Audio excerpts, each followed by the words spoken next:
What I'm going to do today is give you a resume of some of the matters that we've talked about in terms of nutrition as part of World Horse Welfare's Here to Help. We've wanted to look at nutrition because I think specifically at the moment, with the economic climate as it is, we're all looking to cut corners, but at the same time obviously we want to keep our horses healthy.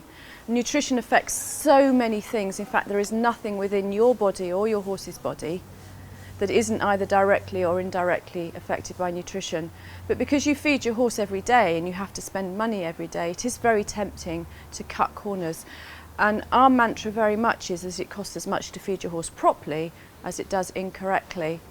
And there's a lot of new studies coming out recently that's looking at the effect of nutrition on both people and other animals and our horses before we're even born. And what we're learning is that cutting corners is actually costing us money. We are changing the biology of our horses because of the way that we're feeding. And I think it's important to think about this new type of feeding problem that's developing, which is the overfed but undernourished horse.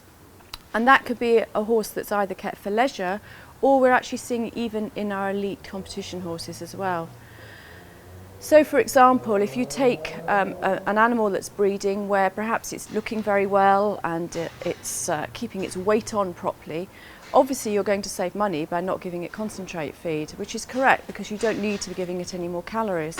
But research that's being done has shown that if you maintain calorie intake but you undernourish these horses, in other words you're not giving them enough vitamins and minerals and protein, you're actually affecting changes at the genetic level. So you're switching genes on or off within the fetus that sets your horse up for problems later on in life. So they've shown, for instance, with sheep, that if you feed them a low protein diet during pregnancy, their lambs are being born with insulin resistance.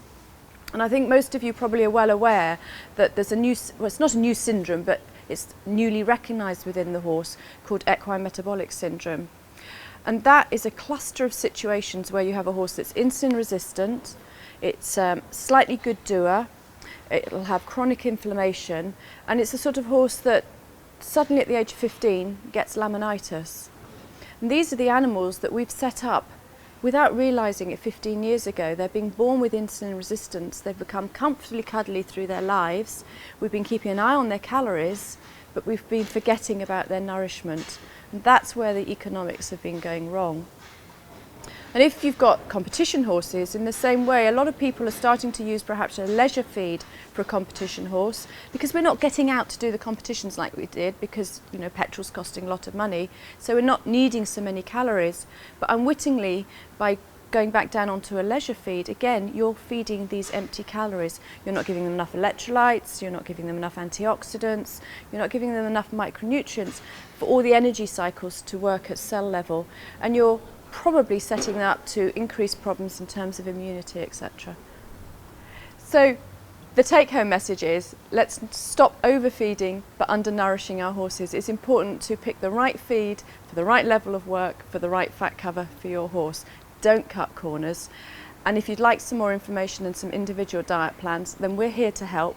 So please do call the Dodson Horrell helpline and we'll talk through your situation with you and make sure that you're feeding both economically and for the long term.